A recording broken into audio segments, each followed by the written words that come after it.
अस्सलामुअलैकुम नाज़रीन, आओ लिखना सीखें व जाहिद मलिक के लेसन 12 में खुश आमदीद। नाज़रीन, आज के 12वें लेसन में हम जो हर्फ लिखना सीखेंगे वो आइन है और उसी के साथ अगला हर्फ गैन भी है। यानी कि एक हर्फ आप आइन अगर लिखना सीख जाएंगे तो इसी के साथ आप गैन भी लिखना सीख जाएंगे। अगर आप हमारे इस चैनल पर नए हैं और आप हमारी इस वीडियो को पहली बार देख रहे हैं तो फिर आपकी मालूमात के लिए बता दूं कि जैसे आज का 12वां लेसन है जिसमें हम आइन लिखना सीख रहे हैं, इससे पहले गुज़श्ता 11 लेसन्स में हमने नस्तालीक जो बुनियादी फ़ॉन्ट है जिसमें उर्दू की तमाम किताबें लिखी जाती हैं, उर्दू के तमाम साइन बोर्ड्स वगैरह लिखे जाते हैं, शायरी इसी में लिखी जाती है, इसी में फ़ारसी भी लिखी जाती है। तो नाज़रीन, बेसिक उसी नस्तालीक फ़ॉन्ट के रस्मुल ख़त के हम हरूफ तहजी को हर्फ ब हर्फ लिखना सीख रहे हैं। एक लेसन में एक हर्फ लिखना सीख रहे हैं बस, इसके अलावा कोई कन्फ्यूजन नहीं है। यानी कि जैसे आज का लेसन है इसमें हम सिर्फ एक हर्फ लिखना सीखेंगे, यानी कि आइन लिखना सीखेंगे। तो उसके साथ क्योंकि गैन में सिर्फ और सिर्फ एक नुक्ते का इजाफा है तो वो हम ऑलरेडी लेसन 2 में नुक्ता लगाना सीख चुके थे, तो वो इसमें ऐड कर देंगे तो जाहिर है हम 2 हर्फ लिखना सीख चुके होंगे, आइन और गैन। तो इसलिए आप अगर पहली बार आए हैं तो हमारे इस चैनल को ज़रूर सब्सक्राइब भी कर लें और आने वाले लेसन्स को देखने के लिए, उसके नोटिफिकेशन को हासिल करने के लिए बेल आइकन भी ज़रूर प्रेस कर दें ताकि आपको आने वाले जो लेसन्स होंगे जो अपलोड किया करेंगे, हम लोग रोज़ाना की बुनियाद पर नया लेसन अपलोड करते हैं, नई इसकी जो तफसीलात होती हैं नए हरफ की वो हम बताते हैं। तो बहरहाल आज के लेसन में इंशाल्लाह ताला हम इसके कवायद व ज़वाबित भी सीखेंगे, इसके कायदे कवानीन और तफसीलात जानेंगे कि आइन और गैन किस तरह से लिखा जाएगा। तो आज के लेसन का बाकायदा आगाज़ करते हैं। तो आओ लिखना सीखें विद जाहिद मलिक। जी नाज़रीन, आज के लेसन में हम हर्फ आइन और गैन लिखना सीखेंगे, इसकी बुनियादें सीखेंगे। तो एक हर्फ सीखने के साथ एक फ्री, यानी कि एक हर्फ आप आइन लिख रहे हैं तो उसके साथ गैन भी उसी तरह से लिखा जाएगा। फ़र्क होगा तो सिर्फ़ और सिर्फ एक नुक्ते का, तो एक नुक्ता उसमें ऐड हो जाएगा तो ज़ाहिर है आपको दूसरा हर्फ भी लिखना आ जाएगा। तो आज का जो लेसन है इसकी बाकायदा शुरुआत करते हैं और इसके जो कायदे कानून हैं, कवायद व ज़वाबित हैं, उसको सीखते हैं। तो सबसे पहले मैं अभी लिख रहा हूँ 2 चॉक्स के साथ, यानी कि स्ट्रोक्स के साथ, यानी कि बॉर्डर लाइंस की इसके अंदर सिर्फ आपको नज़र आएंगी। तो ये बड़े कत के साथ लिखने के लिए मैं आपको दिखा रहा हूँ। ब्लैक बोर्ड पे लिखेंगे जैसे कि ये चॉक है, इसको जैसे आम पेंसिल पकड़ी जाती है मैंने उस तरह से पकड़ा और उसके नीचे वाली 2 उंगलियों में मैंने ये रख लिया दूसरे वाला चॉक। तो ये आप देखें कि इसकी इतनी चौड़ाई हो गई, यानी कि इतना बड़ा मैं लिख सकता हूँ। तो ये कत की चौड़ाई, किसी भी कलम की लिखने के हिस्से की चौड़ाई को कत कहते हैं। तो अभी हम इसी कत के मुताबिक आइन लिखेंगे। तो सबसे पहले इसकी कवायद व ज़वाबित सीखते हैं। तो जैसे ये अपनी बॉर्डर लाइन है तो आपने सबसे पहले ये देखना है कि आइन अपने कत के हिसाब से, जितना बड़ा आपका कत है आपने उतने ही फासले से शुरू करना है लफ्ज़ को। जैसे जैसे कत बड़ा होगा वैसे वैसे इस लाइन के साथ लिखने के लिए फासला बढ़ता जाएगा, उतनी दूरी से इस हर्फ को शुरू किया जाएगा। तो जैसे मेरा कत ये है तो मैं यहाँ से 2 कत के फासले पे मैं मिसाल के तौर पे यहाँ से भी इसको लिखता हूँ यूँ, इस तरह से लिखा। ये आइन का सबसे पहला, जब कभी भी किसी भी चीज़ के साथ आप लिखेंगे तो सबसे पहले आपने आइन का यही वाला हिस्सा लिखना है। ये इतना हिस्सा लिखा, लिखने के बाद जो यहाँ पर 1 कत के फासले पे इसको आगे की तरफ गोलाई देंगे ये, और फिर इसको इस हिस्से के साथ यूँ जोड़ देंगे। ये वाला हिस्सा हमें हर बार नोक के साथ ही बनाना होगा, चाहे हम कलम के साथ लिख रहे हैं चाहे हम किसी भी चीज़ के साथ लिख रहे हैं, तो ये वाला हिस्सा बारीक ही होगा। तो ये आइन का इतना हिस्सा ये लिखा गया। अब इसको आइन का ये हिस्सा लिखा गया। अब इसके बाद नाज़रीन इसको हमने यूँ, ये देखिए आइन का ये हिस्सा कंप्लीट हुआ और फिर हमने इसको इधर ऐसे जोड़ देना है ये। तो ये हमारा आइन का सबसे पहला हिस्सा ये लिखा गया। तो आपने सबसे पहले इतना हिस्सा लिखना है। ये हिस्सा आएगा इतना आइन का लाइन के ऊपर की तरफ। जब कभी भी लिखा जाए, कितने भी छोटे से छोटे साइज में लिखेंगे, तब भी लाइन के इतना हिस्सा ऊपर आएगा और बाकी का हिस्सा नीचे आएगा। अभी हम इसकी नीचे का हिस्सा यानी कि इसकी गोलाई लिखेंगे। तो ये देखिए कि जैसे मैं आपके सामने ये लिख रहा हूँ,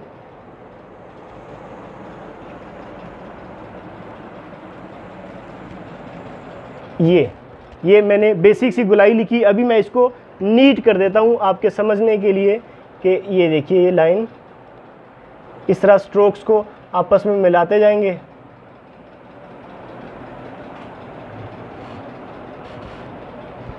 और ये मिला दिया इसके साथ।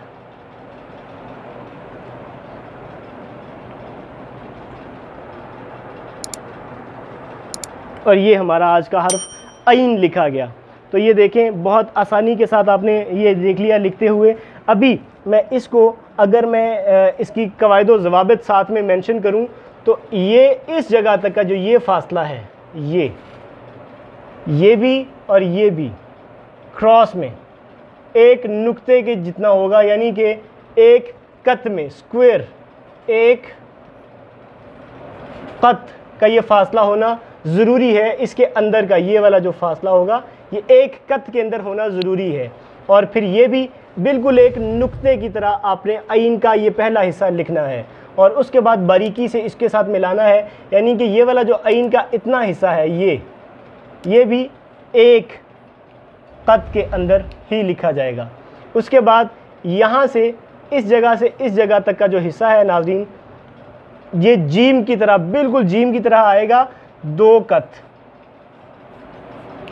सॉरी 3 कत, ये वाला हिस्सा 3 कत लिखा जाएगा ये भी। और फिर उसके बाद यहाँ से इस जगह तक का ये जो फासला है ये नाज़रीन हम लिखेंगे 3.5 कत।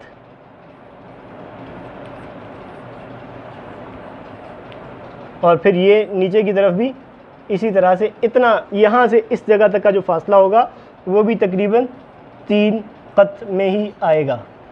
तो ये आपने इसके कायदे कवानीन देखे। इसी के ऊपर ही अगर मैं मिसाल के तौर पे एक नुक्ता लगा दूंगा तो वो गैन लिखा जाएगा। जैसे मिसाल के तौर पे मैंने ये 2 चौक्स के साथ लिखा, तो इसी को अगर मैं एक चौक के साथ, सिंगल चौक के साथ लिख रहा हूँ, तो फिर देखें एक बात जो मैंने अभी कुछ टाइम पहले कही कि जितना बड़ा आपका कत होगा उतना ही लाइन के फासले से आपने हर्फ को शुरू करना है। अब मिसाल के तौर पे मेरा कत ये छोटा है, इसकी निस्बत ये देखिए आधा है तकरीबन, तो मैं यहाँ से तकरीबन शुरू करूँगा, क्योंकि कद छोटा हो गया तो उस तरह मैं लाइन के करीब होता गया।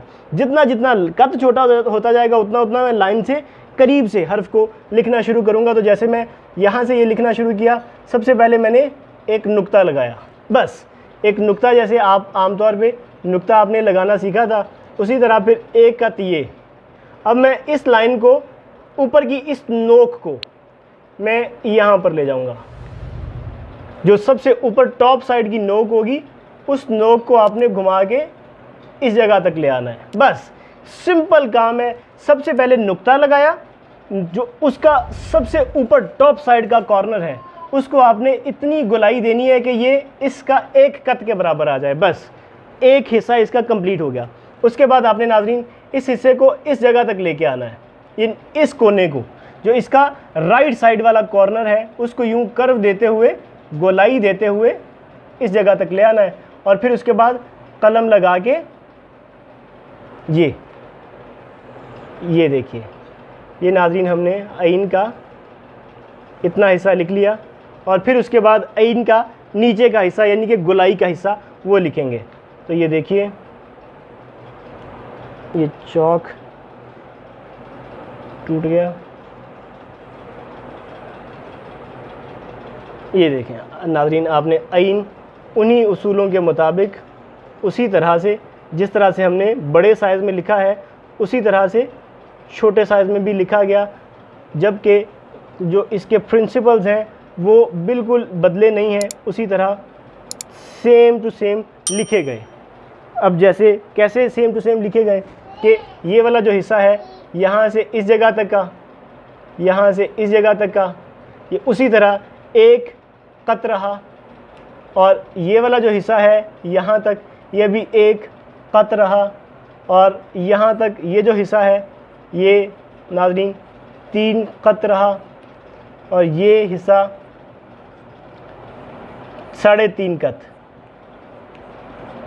तो ये आपने देखा कि कायदे कवानीन तब्दील नहीं हुए। अगर मैं इसी के ऊपर एक नुक्ता यहाँ पर लगा दूँ तो ये गैन बन जाएगा नाज़रीन, ये और ये आइन और गैन बिल्कुल सेम तरह से हैं। अगर मैं इससे भी छोटे चौक के साथ लिखता हूँ, कत छोटा हो जाएगा तो जाहिर है लाइन के ज़्यादा मैं करीब से शुरू करूँगा।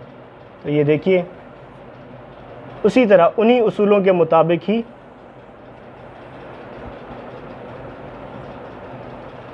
ये हमने आइन लिख लिया, उसी तरह कोई भी तब्दीली नहीं होगी। ये तो ये आपने इस तरह किसी भी हर्फ के किसी भी जगह पर लिखा जाएगा तो उसके आखिर में जब कभी भी आइन आएगा तो वो इसी तरह से लिखा जाएगा। ये बहुत ज़्यादा आसान है। जैसे मुर्ग लिखते हैं, मुर्ग तो मीम और ये रे, हमने रे ऑलरेडी लिखना सीखा हुआ है, और फिर उसके बाद आगे आइन मैं लिख दूंगा इस जगह यूं। तो ये देखिए उसी तरह ऊपर वाली नोक के साथ ये, और फिर उसके बाद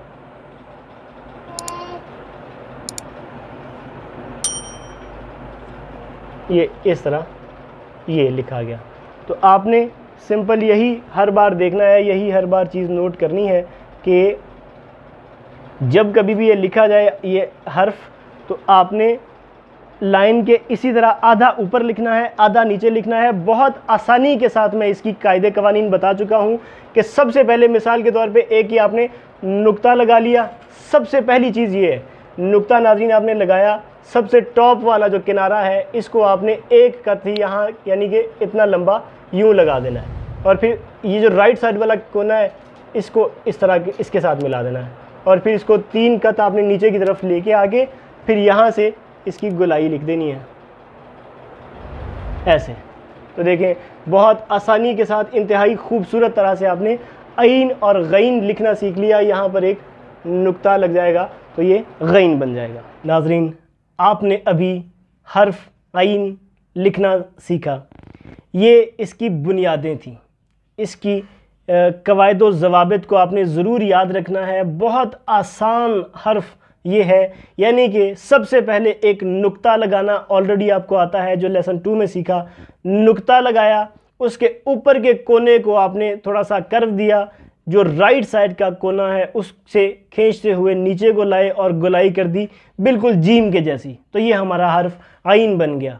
जब कभी भी लिखा जाएगा, किसी भी कत के साथ लिखा जाएगा, किसी भी चीज़ के साथ लिखा जाएगा, तो कायदे कवानीन वही के वही रहेंगे, उन्हीं प्रिंसिपल्स के मुताबिक लिखा जाएगा। लाइन की तरतीब वही की वही रहेगी। तो ये आपने बड़े साइज़ में क्योंकि सीखा। अभी हम इसको कलम के साथ लिखते हैं। मुख्तलिफ साइज़ की कलमों के साथ जब लिखेंगे तो आप ये चीज़ देखेंगे कि लिखने का अंदाज़ बिल्कुल वही का वही होगा। सिर्फ़ और सिर्फ तब्दीली ये होगी कि हमें जो लाइन है, जिस लाइन पे हम लिख रहे हैं, उसी लाइन पे हमने यही चीज़ सबसे पहले नोट करनी है कि जिस कलम के साथ लिख रहे हैं उसका साइज़ क्या है, ताकि हम लाइन के हिसाब से देख सकें कि हमें हर्फ को कहाँ से लिखना शुरू करना है। तो ये इसकी बुनियादें थी। अभी हम इसको बाकायदा कलम के साथ लिखते हैं। तो आओ लिखना सीखें विद जाहिद मलिक। जी नाज़रीन, अभी आइन को उन्हीं उसूलों के मुताबिक कलम के साथ लिखेंगे जो अभी हमने सीखे। कुछ भी तब्दीली नहीं होगी, सिर्फ़ और सिर्फ कद छोटा है तो हर्फ छोटा होगा, इसके अलावा कोई भी तब्दीली नहीं होगी। सिर्फ आपने ये चीज़ नोट करनी है कि जिस कद के साथ आप लिख रहे हैं, जिस कलम के साथ आप लिख रहे हैं, उसकी चौड़ाई कितनी है। वो इसलिए नोट करना है कि इस लाइन के से फासला हम लोग नोट कर सकें जहाँ से हमें लफ्ज़ को लिखना शुरू करना है। तो अभी जैसे मैं लिखना शुरू करता हूँ, मिसाल के तौर पे आइन को, ये मेरा कद है तो मैं यहाँ से शुरू करूँगा आइन लिखना। तो यहाँ पर एक नुक्ता लगाएं सबसे पहले, जैसे एक ये नुक्ता, और उसी तरह जो अभी मैंने उसूल बताया कि सबसे ऊपर का जो किनारा है उसको हमने एक कत यहाँ इसकी गोलाई देनी है, ये यानी कि जितनी ये चौड़ाई है तकरीबन उतनी चौड़ाई ही ये बनी। और फिर उसके बाद यहाँ से ही इसको इस हिस्से को यूं गोल कर देना है इस जगह से, और फिर उसके बाद इसको यूं इस तरह गोलाई नीचे की तरफ वापसी ले आनी है। इतना हिस्सा आपको नोक के साथ ही बनाना होगा, क्योंकि पूरा कलम लगा लेंगे अगर तो वो बहुत ज़्यादा चौड़ा लिख देगा। तो अभी यहाँ से हम इसकी गोलाई शुरू करेंगे। तो ये देखिए उन्हीं उसूलों के मुताबिक ही उसी तरह से कुछ भी तब्दीली इसमें वाक़ई नहीं होगी।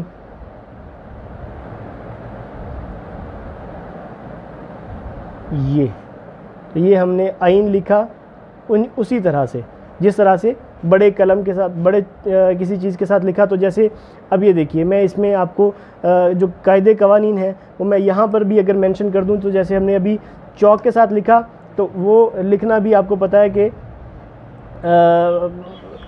बड़े साइज़ में था, तो लेकिन लिखा उसी तरह से जाएगा। यहाँ से इस जगह तक का जो ये फासला है इतना, ये और ये एक स्क्वायर के अंदर होगा, यानी कि एक कत के अंदर। और ये क्योंकि आपको पता है कि एक कत हमने सबसे पहले नुक्ता लगाया था, वो भी एक कत है। और फिर उसके बाद ये यहाँ से ये किनारा जो है ये भी तकरीबन ये 3 कत के मुताबिक तकरीबन आएगा। और इस जगह से इस जगह तक का जो फासला होगा ये 3.5 कत। तो देखें कि वो हमने चौक के साथ लिखा था, उसके भी कायदे कानून यही थे, और अभी छोटे कलम के साथ लिखा है तो फिर भी यही प्रिंसिपल्स हैं। अगर मैं इसको मज़ीद छोटा लिखूँगा तो हर्फ छोटा हो जाएगा, जबकि इसके कायदे कानून जो प्रिंसिपल्स होंगे वो तब्दील नहीं होंगे। तो सबसे पहले जैसे मैं ये आइन, अब कलम छोटा है तो ज़ाहिर है कत छोटा हो गया, तो मैं लाइन के ज़्यादा करीब से शुरू करूँगा। ये इस जगह से यूँ शुरू किया और ये देखिए उसी तरह मैं इसको ये लिख दिया इतना, और फिर उसके बाद यहाँ से इसकी नीचे से गोलाई शुरू की। तो ये देखिए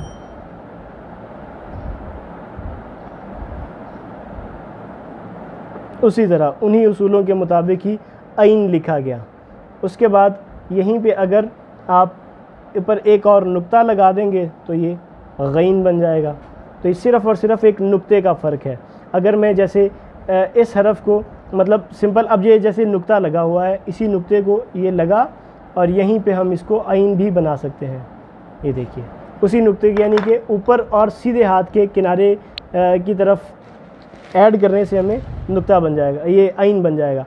अब जैसे ये 21 mm से लिखा, 16 mm से, अभी मैं इससे छोटी कलम से लिखूँगा, जब भी इसी तरह से लिखा जाएगा और सिर्फ फ़र्क होगा तो साइज़ का उसके। ये देखिए कलम छोटा हुआ तो मैं लाइन के ज़्यादा करीब से लिखना शुरू कर रहा हूँ, ये देखिए। और इतना हिस्सा वही नोक के साथ ही हमें बनाना होगा, और फिर हमें उसके बाद नीचे का हिस्सा ये लिखना है यूँ।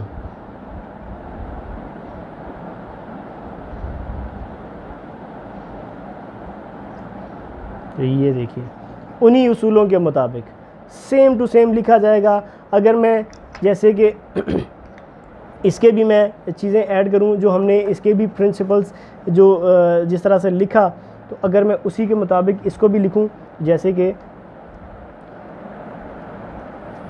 ये इसकी गोलाइयाँ और ऊंचाइयाँ वगैरह देखूं, तो यहाँ से इस जगह तक का जो फासला है उसी तरह 3.5 कत है। और ये वाला जो फासला है ये उसी तरह एक कत हमने क्योंकि सबसे पहले लिखा था, तो ये 1 कत है। और ये भी चौड़ाई दरमियान से उसी तरह रही, हर चीज़ बिल्कुल उसी तरतीब के साथ ही लिखी गई। अगर मैं इससे भी छोटे कलम के साथ लिखूंगा नाज़रीन, तो इसी तरह से लिखा जाएगा, तब्दीली उसमें भी कुछ भी नहीं होगी। सिर्फ़ और सिर्फ फ़र्क ये होगा कि कत छोटा है तो हर्फ लिखा जाने वाला हर्फ भी छोटा लिखा जाएगा। ये देखें उसी तरह से ये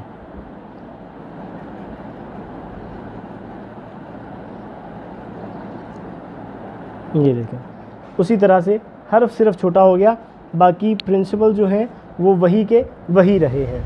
जी नाज़रीन, आपने देखा हमने जो आज का हर्फ है इसको बड़े साइज़ में, आइन को बड़े साइज़ में लिखना सीखा है।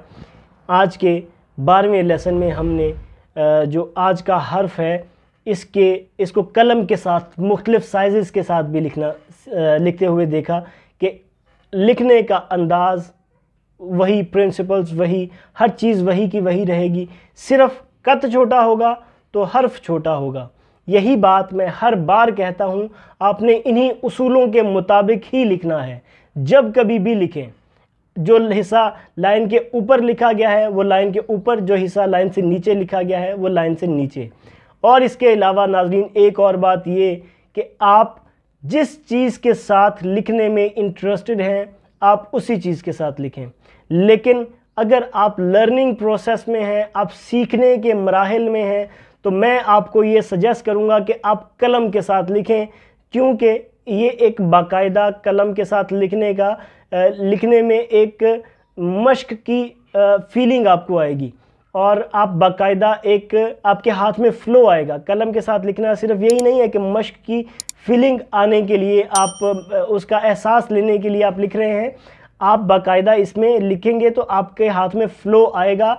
जो कलम होती है इसकी निब ज़्यादा चौड़ी होती है, इसके अलावा कोई भी चीज़ आपको ऐसी नहीं मिलेगी जिसकी निब इतनी चौड़ी हो, और जितनी चौड़ी चीज़ होगी निब होगी, कत जितना चौड़ा होगा उतना ही आपको लिखते हुए ज़्यादा बेहतर पता चलेगा, बेहतर तरीके से उसकी गोलाइयाँ, चौड़ाइयाँ और ऊंचाइयाँ वगैरह सब चीज़ें आप बेहतर तरीके से देख पाएंगे।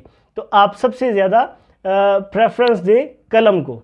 अगर आप कलम के साथ नहीं लिख सकते तो फिर आप सेकंड नंबर पे निब वाले पेन, कट वाले जो पेन होता है उसको दें, क्योंकि इन दोनों में एक चीज़ मुश्तरक है नाज़रीन, वो ये कि दोनों की निब जो होगी वो हार्ड होगी। इसकी भी निब लकड़ी से बनी है, ये भी नहीं घिसेगी। वो निब जो पेन की निब होगी वो लोहे से बनी होगी, वो भी आम तौर पे नहीं घिसती। तो ये जो फ़ायदा इसका ये होगा कि आपकी लफ्ज़ की चौड़ाइयाँ पूरी की पूरी दिखाएगा, जबकि मार्कर वगैरह जो होंगे तो वो उसकी निब फॉर्म टाइप किसी चीज़ से बनी होती है, तो वो जल्दी उसकी निबें ख़राब हो जाती हैं। तो आपने सबसे पहले कोशिश करनी है कि कलम के साथ लिखें। अगर नहीं लिख पाते तो कोई मसला नहीं है, आप फिर पॉइंटर के साथ लिख सकते हैं, मोटे मार्कर के साथ लिख सकते हैं, छोटे मार्कर के साथ लिखते हैं। अभी हम आपको पेन वगैरह के साथ भी लिखना सिखाएंगे। तो आओ लिखना सीखें विद जाहिद मलिक। जी नाज़रीन, आइन को अगर हम लिखें मोटे कट मार्कर के साथ तो फिर भी उन्हीं उसूलों के मुताबिक ही लिखा जाएगा। सिर्फ़ और सिर्फ कत छोटा होने की वजह से हर्फ छोटा लिखा जाएगा।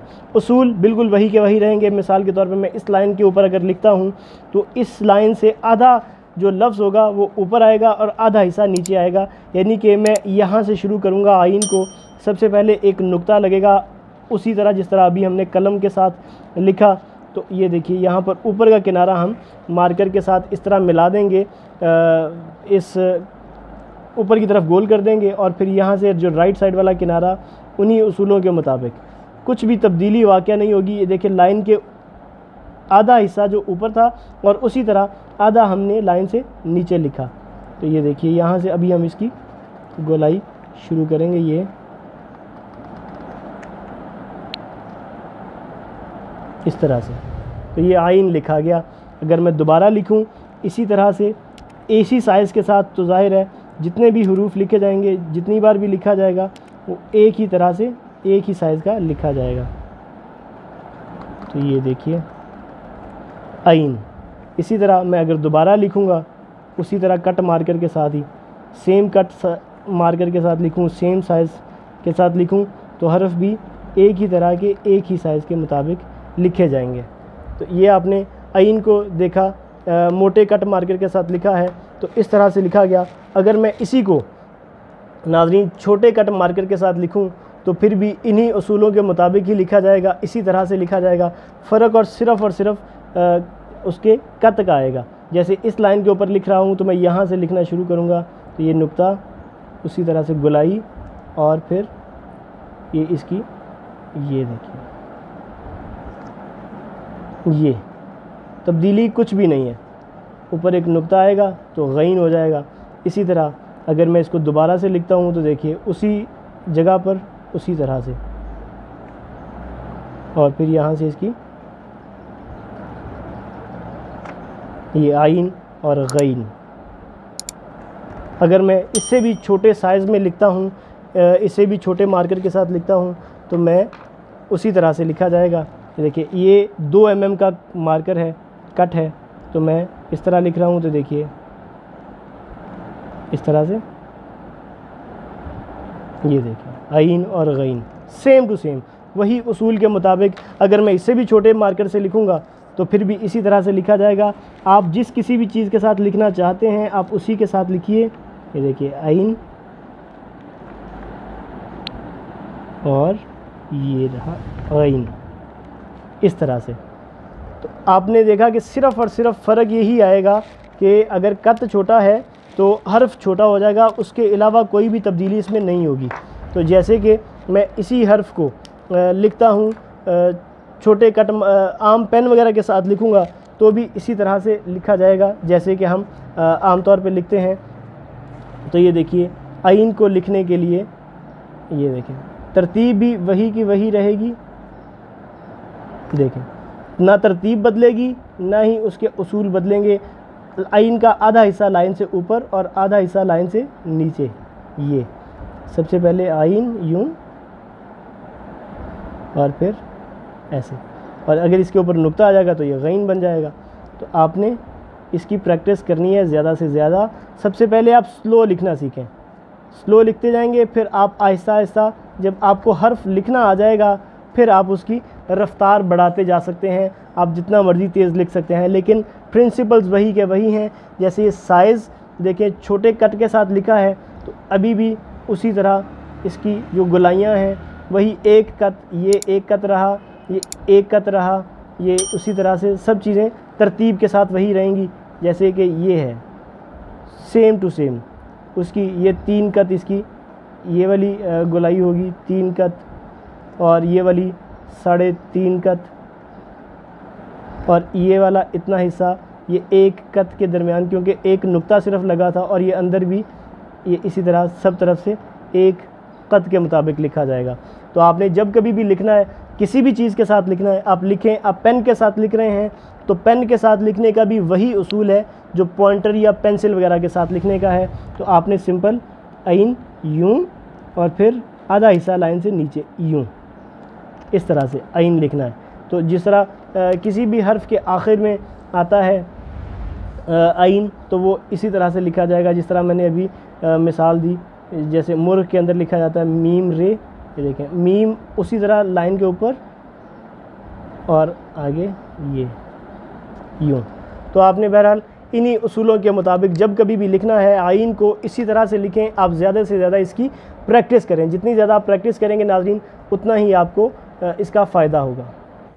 जी नाज़रीन, आपने देखा हमने आज का हर्फ आइन हर तरह से लिखना सीख लिया, उसके कवायद व ज़वाबित सीख लिए, उसको कलम के साथ लिखना सीख लिया, उसको पेंसिल के साथ लिखना सीख लिया, उसको मोटे कट मार्कर के साथ, छोटे कट मार्कर के साथ, अलगर्ज हर चीज़ के साथ। आप जिस किसी चीज़ के साथ भी लिखेंगे नाज़रीन इन्हीं में से किसी एक चीज़ के साथ लिखने के मुतरादिफ ठहराया जाएगा। जैसे कि आप ब्रश के साथ लिख रहे हैं तो जिस तरह कलम के साथ लिखा जाता है तो उसी तरह ब्रश के साथ लिखा जाता है, लेकिन ब्रश के साथ सिर्फ ये होता है क्योंकि आगे उसके रेशे निकले हुए होते हैं, लेकिन लिखने का अंदाज़ बिल्कुल वही होगा, उसके कलम उसके एंगल का अंदाज़ बिल्कुल वही का वही होगा। आप इनमें से किसी चीज़ के साथ, जैसे आपने पॉइंटर के साथ लिखते हैं, आप लेड पेंसिल कच्ची पेंसिल से लिखते हैं तो वो जिस तरह पेन से लिखा बिल्कुल उसी चीज़ उसी तरह से उसके साथ भी लिखा जाएगा, क्योंकि उनके अंदर चीज़ एक यही मुश्तरक है कि वो बारीक एक तो होगा और एक उसके अंदर कोई कट नहीं होगा, वो गोलाई में लिखा जाएगा। इसी तरह पेन भी गोल मतलब उसकी भी जब इंक निकल रही होती है तो वो भी एक गोल एक लाइन की सूरत में निकल रही होती है। तो बहरहाल आपने आज का लेसन आइन बड़ी तफसील से लिखना सीख लिया। हमारा काम आपको बताना था, इसकी थ्योरी बताना था, इसके कायदे कवानीन बताना था, इसको बेहतर तरीके से कैसे लिखा जाए ये सब कुछ बताना था। अब आपके शौक़ पे डिपेंड करता है, आपकी ज़रूरत पे डिपेंड करता है। आप जितनी आपको ज़रूरत है आप उसके मुताबिक लिखें। अगर आपको शौक़ है कलम के साथ लिखने का आप उसके साथ लिखें, आपको मार्कर के साथ लिखने का शौक़ है उसके साथ लिखें। आप लिखें किसी चीज़ के साथ भी लिखें तो आपको लिखना चाहिए। और इसके अलावा नाज़रीन मैं आपको एक और चीज़ यही कहूँगा, पेरेंट्स से यही चीज़ कहूँगा कि आप अपने बच्चों का टाइम टेबल ख़ुद बना के दें। आप अपने बच्चों को ख़ुद लिखने की तरफ राग़िब करें। हमारे इसी आओ लिखना सीखें चैनल के शॉर्ट वीडियो के सेक्शन की वीडियोस अपने बच्चों को दिखाएं। उसमें हमने बहुत सी अहादीस को, बहुत सी अशार को, बहुत सी आयात करीमा को, बहुत से मुख्तलिफ नामों को बड़े फ़्लो के साथ लिखने की कोशिश की है। आप उन लेसन्स को भी देखेंगे, उन शॉर्ट वीडियोस को भी देखेंगे तो आपके बच्चों में लिखने का शौक़ पैदा होगा। तो आप उसमें भी अपना मतलब बच्चों को ज़्यादा से ज़्यादा दिखाएं ताकि उनमें शौक़ पैदा हो। और आप हमें अपनी राय से ज़रूर आगाह करें, आप अपने फ़ीडबैक से हमें ज़रूर आगाह करें। आप कमेंट्स में हमें अपनी राय दे सकते हैं। आप हमें फ़ीडबैक के लिए हमारे ईमेल एड्रेस पर हमसे रब्ता कर सकते हैं, आओ लिखना सीखें @gmail.com। और आप हमें व्हाट्सएप पे भी रब्ता कर सकते हैं, जिसका नंबर भी आपके साथ सामने स्क्रीन पे शो हो रहा है और डिस्क्रिप्शन में भी हमारा नंबर मौजूद है। तो आप बहरहाल हमारे इन वीडियोस को अपने फैमिली मेम्बर्स के साथ, अपने ख़ानदान वालों के साथ, अपने जानने वालों के साथ ज़रूर शेयर करें। उनको बताएं कि आप किसी भी सोशल मीडिया की सर्च बार में जाके आओ लिखना सीखें टाइप करके सर्च करेंगे तो टॉप पे हमारा चैनल आएगा। उसको ज़रूर लाइक, सब्सक्राइब और फॉलो ज़रूर करें। और आज के लेसन का इख्तिताम हुआ। अगले लेसन में इंशाअल्लाह ताला नए हर्फ के साथ दोबारा हाजिर होंगे। अपना और अपनों का बहुत ज़्यादा ख्याल रखिएगा। अल्लाह हाफ़िज़।